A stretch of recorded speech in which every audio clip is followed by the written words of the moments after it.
Diabetes ठंडा काश bronchitis skin related सबु डिजीज दूरे जीव जदि आपण कला हलदी खाइबे।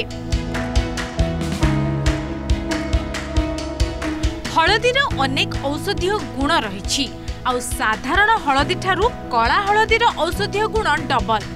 कला हलदी एबे मार्केट रे राज करुछि।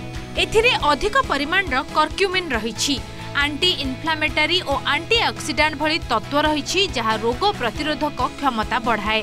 कला हलदीर दाम भी अधिक।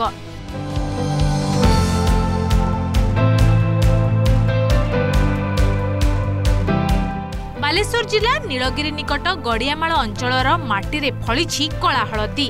चाषी वीरेन्द्र पंडा निज फार्म हाउस रे एहाकू बहुत परिमाण रे चाष करिसेंती। यूट्यूब रु प्रथमे जानिले कला हलदी खाइले शरीरर की उपकार हुए, तापरे ऑनलाइन रु ऑर्डर कले और चाष करिबा भी सिखिले यूट्यूब रु।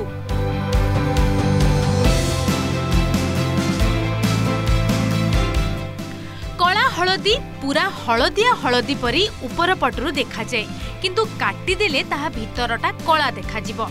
एहार स्वाद पिता थिबा बेले एहाकू औषधीय कार्य रे व्यवहार करा जायतिबा कथा चाषी निजे कहिसंती। चाषी जनक प्रथमे ऑनलाइन रु 1800 टंका रे किनिथिले। सेथिरे पुनी केबे पोचा बाहारे तो केबे खराब, तेणु निजे मंजी किनी चाष कले आउ एबे मार्केट रे 600 टंका रे बिक्री करूछंती। जे मन इथिले गला वर्ष ए वर्ष सब नबा आरंभ कर दी छलेनी। पूरा हेई नै पाची नै माने तळी मूळ हेई नै आमे बाधै की खोलिलुनी। आहुरी अछि एक एकर उपरगु खोला हे नै त ये सब अप टू जून पर्यंत चलिवो। जून जुलाई पर्यंत तापर पुणी हाँ पुणी जुलाई मास हमर खोला तड़ा है कि प्योर खत रे किछि एथरे केमिकल दिया होनी कि सारा फर किछि नै केवल खत। आपण चाष केउडू सिखिले केमती पद्धति सिखिबार इच्छा शक्ति थिना सब सिखि परिबे।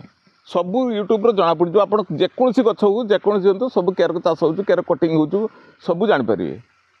आपण इंटरनेट रु किनुतले हलदी खाइबा पे निजे केमती कोन असुविधा होतला सेतिरे एवं असुविधा होतला आपण जदि 250 ग्राम मागिले सेतर अधे पचा थिबो अधे खराब थिबो तथेबि त हम खाउतले ना। तापरे हम मंजी आसाम रु मगेलु मगेकी तापरे हम चाष करू। आपण निजे खाई कोन उपकृत होइछन एवं कोन कोन आरो रहिछि।